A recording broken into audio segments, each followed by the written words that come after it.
Welcome to the Breakfast Leadership Show, where we interview global thought leaders on business, leadership, and life.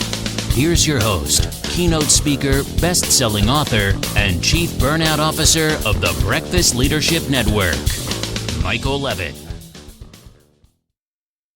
Welcome back. I've got Seema and I online. Seema, how are you? I'm doing well, Michael. How are you? I am awesome. Really been looking forward to this conversation. So why don't you share a little bit about you, and then we're going to dive into the conversation, especially talk about your new book. For sure. So I have a huge background in business transformation. I spent many years at a financial institution on the West Coast, and I just had, wonderful opportunities to do some very transformative work, whether it was implementing technology or creating the first social finance bank in Canada that's out here in Toronto. So just kind of like along that way, like leadership has always been very important to me. I've always contemplated, what makes a good leader, and it's always just been with me. And just one day, it's like a realization came of just how do we get to the future that's better with more value and less harm, and that's what really led to the ideas that are presented in this book about conscious leadership so we can, evolve our way of being and our way of leading, and thus, change the world around us. It's funny that you mentioned, leadership, because with all those experiences that you had from, launching, the bank and all the stuff that you've done and working in the financial district and, each coast of the country and, an international, countries such as Canada is, and, being able to do all of those things, you encounter a lot of different leaders. And, I can tell already you are one that will observe and see how people lead and probably, borrow from some of the techniques that you learned from to, make it part of your own. And eventually get to this point where it's like, wow, I've got all these tips and techniques. It's like, I want to share this with the world, but how do I go about doing that? And a book is pretty much the best way to do it, because that way you can gather those thoughts and ideas and concepts on how to make leadership better. Because we see it, and I know there was Gartner does a ton of studies year after year, and, the engagement that we see in organizations is at record levels of being low. People just are Yeah. not engaged. No one wants to work in the environments that they're in. A lot of Yeah. people will say no one wants to work. It's like, that's not true.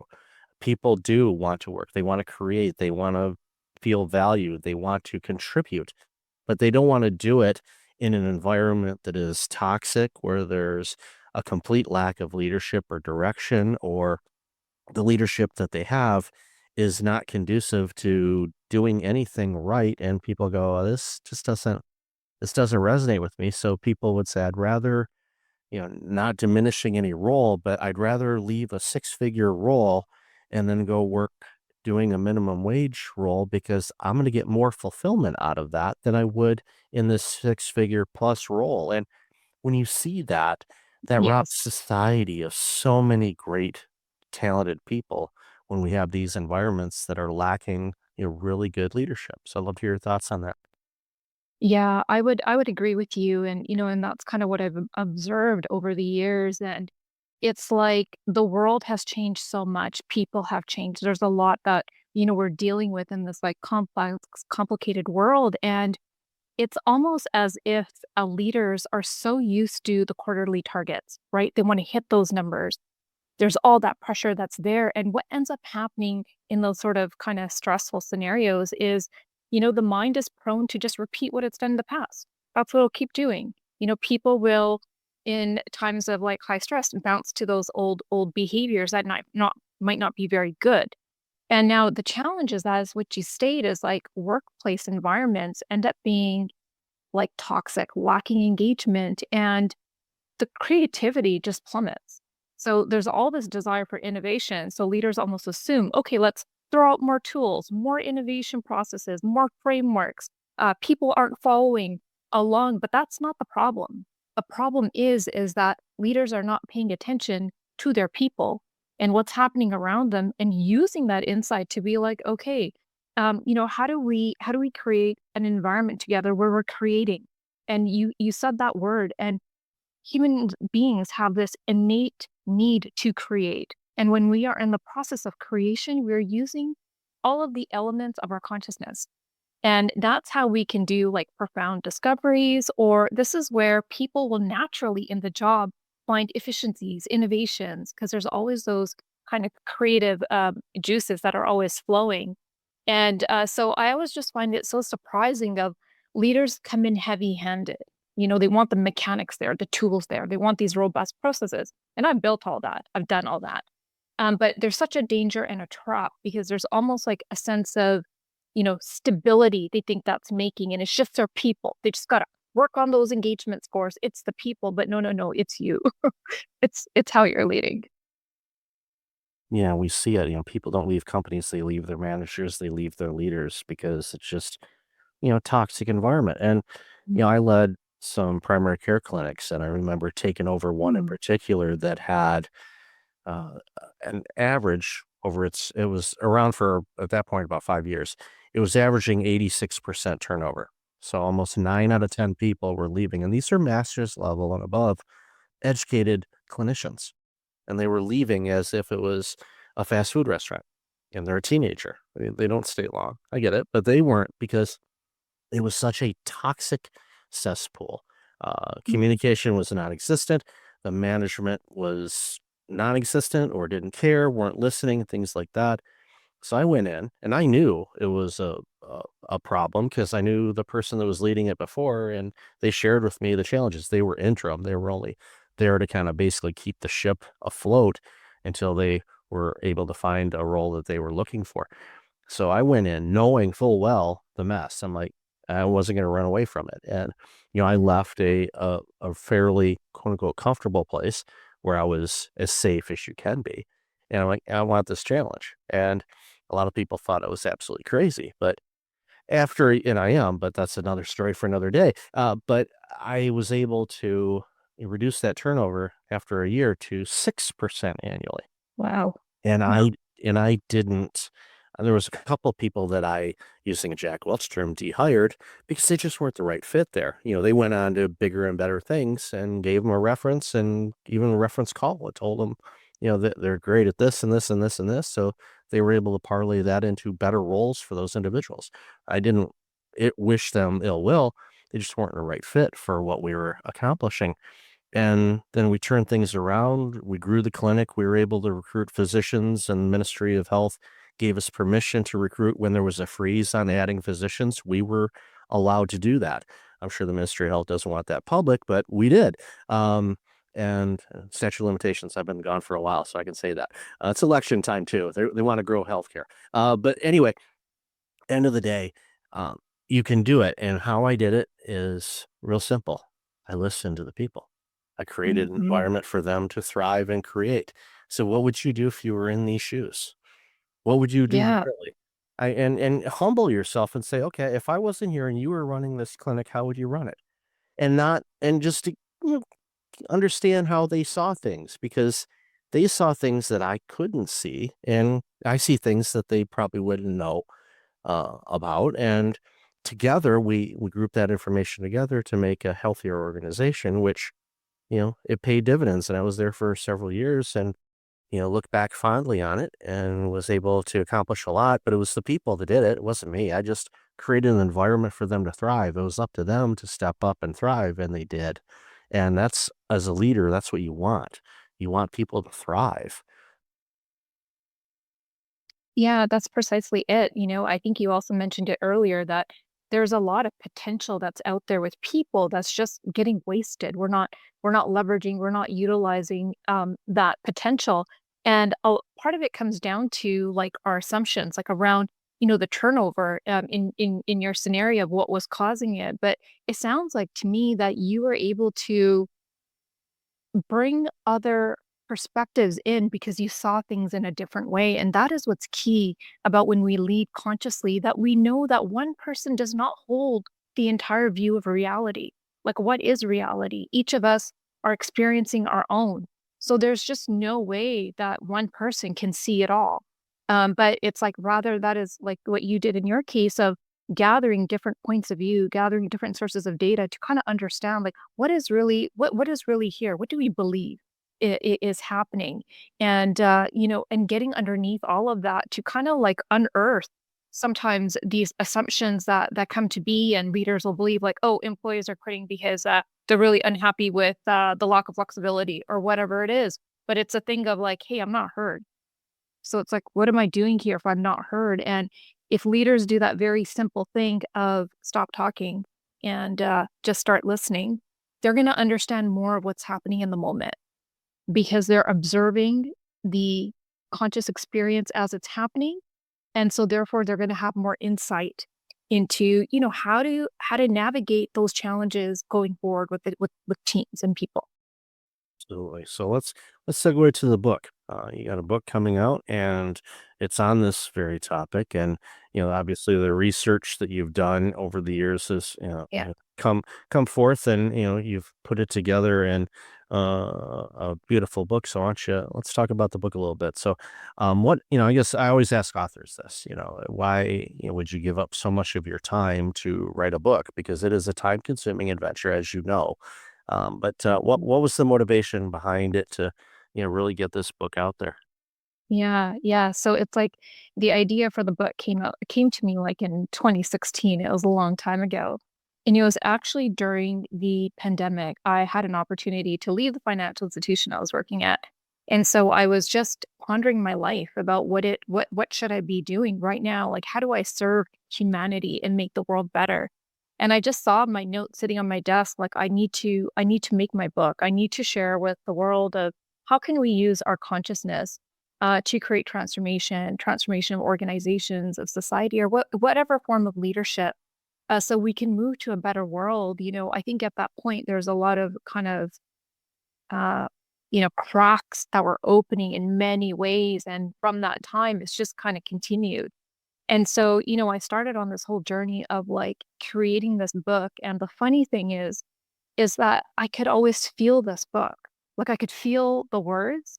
And just like an artist goes in to create like a painting, it's like I knew what had to be there. It's almost as if the human language had to come to me and I had to like craft this book. But in my journey, I rewrote it several times because I wanted to make the concepts so accessible for people.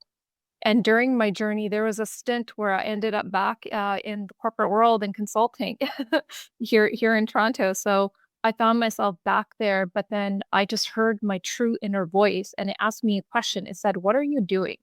And by this point, I already had moved from Vancouver to Toronto, and uprooted, shifted my life. And the voice said, "Like, what are you doing?" And I quit. I had to quit. I had to leave that wonderful opportunity, and people were just like, "Whoa, are you crazy? Like, you're leaving and you're just gonna work on this book?" Yep, and that's what I did because I know that I need to get this in the hands of leaders because it's very important that they start to pay attention to themselves, start to pay attention to their consciousness, and lead with that awareness because we desperately need it. Yeah, it's painfully obvious because of the organizations that struggle. And a stat that I use all the time on the show that just blew me away when I first saw it was, 20, or excuse me, and the Fortune 500 companies in the US in the year 2000, so 25 years ago, 52% of those companies are gone or have been Yes. acquired by somebody else.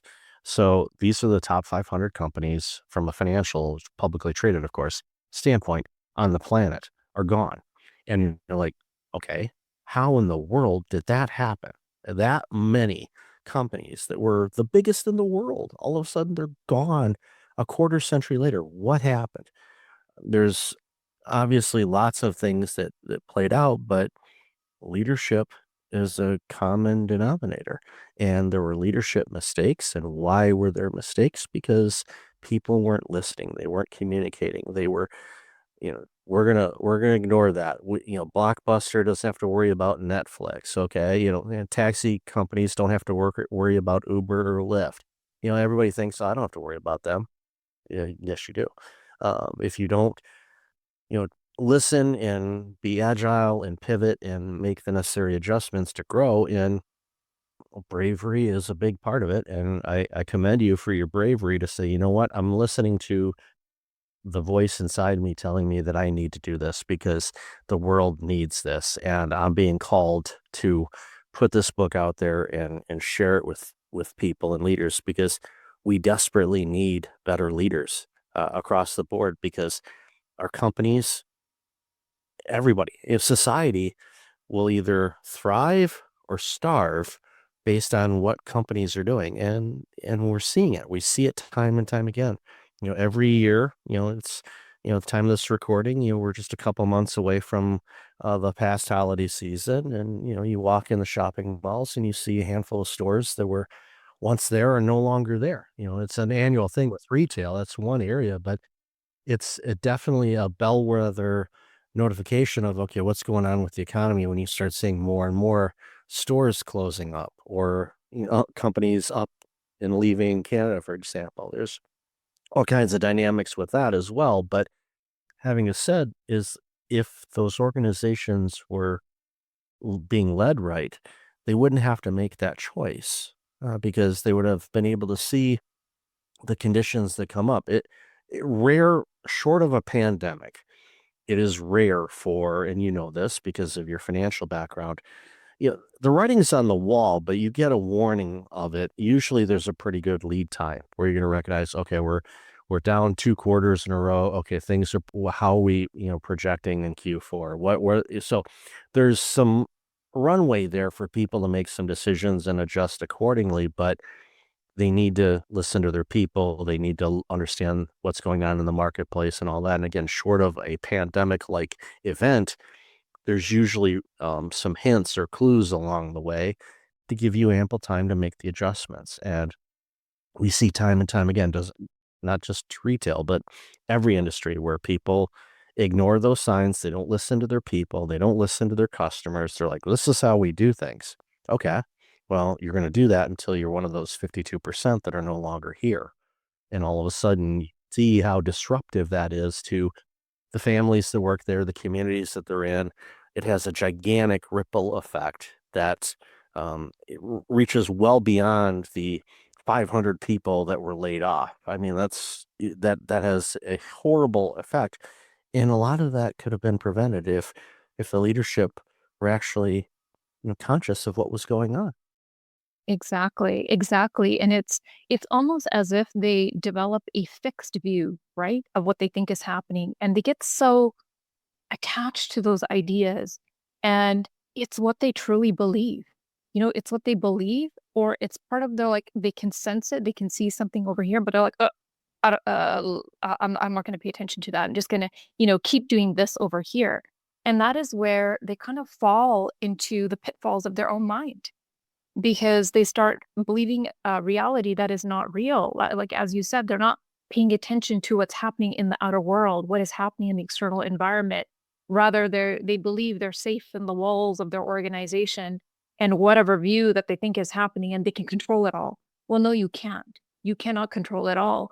And they forget that the more that we ground ourselves in the external environment, because that's who you serve, that's where your customers are, that's where your suppliers are. The more you understand what's happening there with them, that is your insight that you bring inside the organization and to your employees and your teams. And you keep this openness, like be open to the daily experiences that are going on.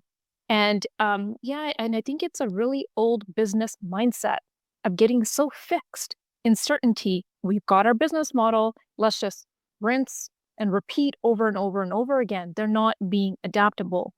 If you think about an organization, they got to consider it like a life. It's alive, right? It's a working organism.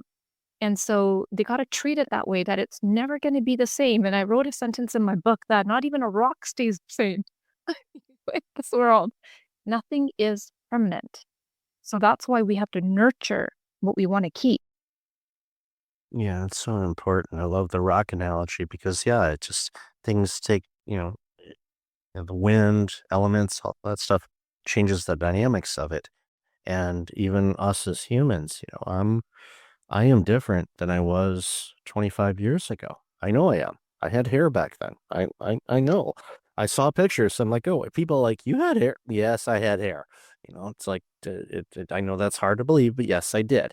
Uh, but things evolve, and my viewpoints on things and experiences, because I've been refined. I've been open to let things happen. I've paid attention. I've had an element of curiosity on things. So like, okay, I wonder if this does this, would this do this? Or I wonder why that's happening right now. And you dig into it and you go, okay, these seem to be the elements of what's going on right now. Don't just accept things at a surface level, ask those deeper questions, sort of the cognitive behavioral therapy where it comes in. So you start digging deeper into things, and you do that naturally anyway, and just trying to figure out, okay, why is this happening? What's happening that we're not seeing? Or a question that I ask a lot, and this is a question I think every leader should ask: what am I not seeing here? And it's an element of being vulnerable, but it's also, there's something that I'm missing here. Help me with that. What is it? And even if you're asking the question yourself, like, what am I missing here? Get yourself in a space where, like, what am I missing? And then you can reach out to a mentor or guide, any type of guidance, or colleagues, or people that report to you. It's like, what am I missing here? But do it in a way where you are truly open to receive. What am I missing? Because then those insights can help you go, oh, okay. All right. That makes sense, because that's connecting, these three things together. And now I see why this is happening the way it is. Okay. What do you think we should do about it? And then you open it up and let people come up with some ideas, because I know this is hard for the leadership ego. Many times your people know a lot more about the situation than you do, and they're going to make a better choice than you are. So trust that, because everybody hopefully has the same end goal in mind, is making sure that the organization is successful in addressing their clients' or customers' needs.